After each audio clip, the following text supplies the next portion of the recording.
Salut tout le monde, j'espère que vous allez bien. On se retrouve aujourd'hui pour un nouveau tuto, une nouvelle technique expliquée qui, vous allez voir, est super marrante à faire et qui, je pense, peut bluffer les gens parce que quand on voit ça, on pense de suite à de la télékinésie ou éventuellement à un fil, quelque chose, mais vous allez voir, il n'en est rien. Pour ceux qui l'ont pas encore fait, n'hésitez pas à vous abonner à ma chaîne, à mettre un petit pouce bleu sur cette vidéo, à commenter et aussi à activer la petite cloche pour recevoir les notifications de mes prochaines vidéos. Allez, c'est parti pour la démo donc de cette technique qui est plus un flourish d'ailleurs qu'une vraie technique de cartomagie à proprement parler, mais elle peut être utile aussi dans certaines petites routines pour renforcer un effet, notamment dans des effets un petit peu qui vont toucher au mentalisme ou à la télékinésie éventuellement. Donc par exemple, on peut mélanger le jeu comme ça, aucun problème. On peut le couper, hop. Et admettons, le spectateur choisirait une carte ici dans le milieu du jeu, il dirait stop. Hop, la carte est ici, c'est un 3 de trèfle, ok. Ce 3 de trèfle, je vais demander au spectateur de me dire stop de nouveau. Hop, pour la perdre dans le milieu du jeu comme ceci, d'accord. Et je referme. Ensuite, on montre au spectateur la première carte du jeu qui est un roi de trèfle, ok. Et on lui dit, regarde ce qui va se passer. Le roi de trèfle, je le mets ici. Et si je m'amuse à faire comme ça, et que je prends la carte ici, le roi de trèfle, hop, il s'est changé en ton 3 de trèfle. Allez, c'est parti pour cet effet de carte boomerang, on va appeler ça comme ça, ok.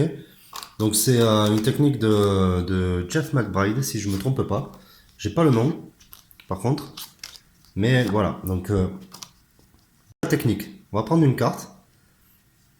En fait, cette carte, il va falloir simuler la même chose que quand on distribue une carte. Alors moi, quand je distribue une carte, je pousse comme ça avec le pouce, j'attrape ici, avec les doigts comme ça derrière, et je pose, comme ça. Donc là, c'est un peu pareil.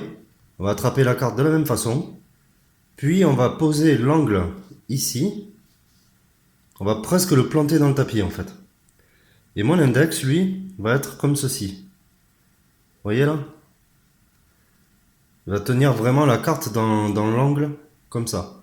Je vais faire la marque sur mon doigt. Vous voyez où j'ai la marque? Près de la phalange ici, de la jonction. Donc, voilà en gros la position. Il faut en fait que la carte tienne comme ça. Donc la carte, comme vous le voyez, elle est un peu inclinée. Elle n'est pas droite comme ça, elle n'est pas trop couchée non plus, sinon elle glisse. Donc il y a un point d'équilibre à trouver. Voilà, comme ça, qui est facile à trouver, hein. Et il faut vraiment qu'elle repose sur l'angle ici et pas sur toute la tranche ou pas trop droite. Donc voilà, l'inclinaison c'est ça. En fait après à partir de là on va la courber un petit peu. Et le but en fait ça va être de la pousser comme ça un petit peu, vous voyez. C'est un peu comme si je lui faisais faire ça, voilà. Je cherche en fait le point d'équilibre qui fait qu'à un moment donné tout va se détendre et partir, comme ceci.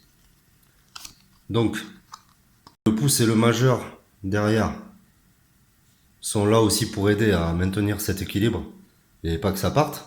Mais en fait, quand on sent que l'équilibre est bon, ce qui se passe, c'est que tout simplement, on relâche et puis la carte s'en va et saute sur le paquet.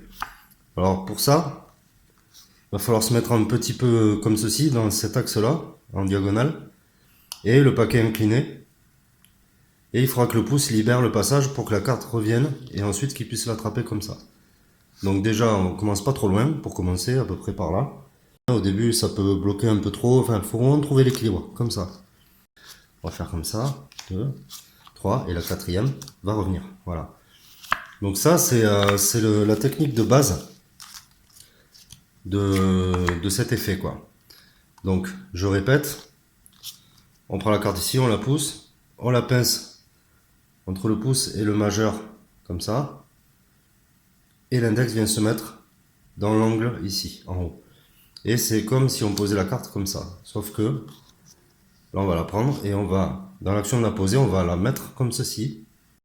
Voilà, qu'elle accroche un petit peu, mais qu'on sente qu'elle peut partir aussi en glissade.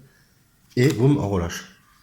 Alors pour arriver à faire ça, il vous faudra quand même obligatoirement une surface rugueuse, un petit peu comme un tapis de cartes. Ou alors vous pouvez le faire sur votre sur un jean aussi, ça marche, déjà fait. Tout ce qui est un peu rugueux, une nappe ça peut passer. Par contre, tout ce qui est table en bois lisse comme ça et tout, là c'est mort. Là ça va glisser, ça marchera pas. Donc voilà pour la base de cette technique. C'est pas très difficile, c'est une prise en main. C'est une petite habitude à prendre et une sensation à choper en fait. Après le plus dur, ben, c'est de faire comme si on distribuait, de la faire revenir automatiquement quoi. Comme ça, voilà. Donc un petit peu d'entraînement, c'est pas très dur. Ensuite, pour la petite routine que j'ai fait, ben, c'est très simple, hein. On va voir ça très brièvement. On mélange le jeu, voilà, on va pas s'attarder. J'ai fait une levée double centrale.